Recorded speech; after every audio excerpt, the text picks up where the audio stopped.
Hi guys, just a quick tutorial regards the Magic Wand tool, which is one of the selection tools in Photoshop. To be honest, it's not the most useful of tools for photographic terms, but it does have its uses sometimes.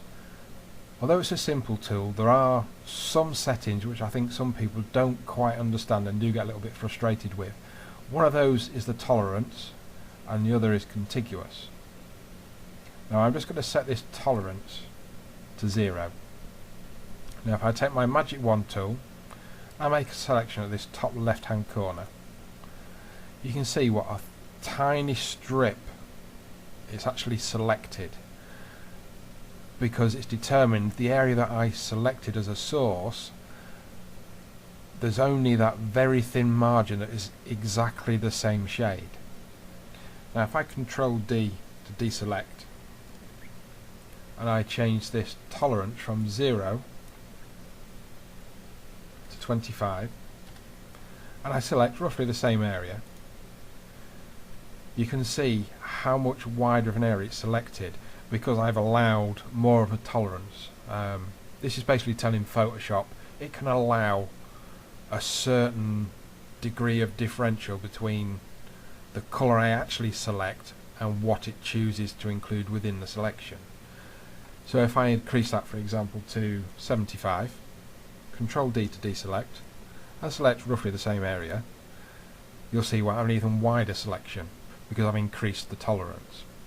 So I hope that kind of covers the tolerance side of things. I'm just going to pop that back to 0, Control D to deselect. Now these top two circles are an identical colour, so it makes sense when I select one, it selects the other. After all, it's going to pick all colours that are within the selection I've made and within the tolerance range. Because these are both an identical fill, the tolerance could be at 0 and it will still select both of them. Now if I try this on the green circles, it's only selecting one. Because the tolerance is at 0 and these circles are filled with differing shades of green, it may not be overly obvious on the video, but there is a slight difference. So for example, if I change this tolerance level to 60, Control D to deselect, and select this circle again, it will now include both the circles. Now, the Contiguous tab. This can be useful if you want to select a specific colour but you don't want to select it to the whole of the page. Now you could turn off the sample or layers and just work on a specific layer to select your colour. But if you have the same colour on the same layer but you don't want to select all of it, Contiguous can help you. Basically what this is telling Photoshop to do is to select all of that shade within your tolerance settings, but it can only select it up until it meets a differing colour or a differing luminosity. So for example, we know these are both filled the same. I've got a tolerance of 60, which I don't really need. It could be set at 0. It should still select both areas because they're identical.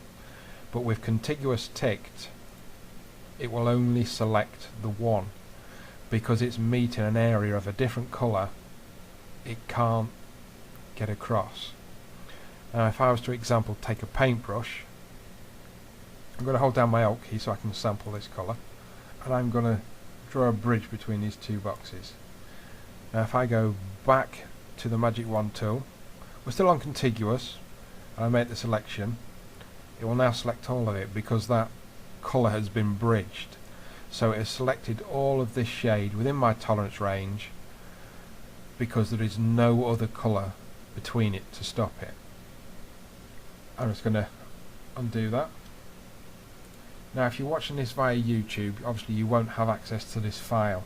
If you're a BECC member and you're watching via the website, this file is downloadable alongside the video. I hope you found this useful. Thanks for watching. Bye.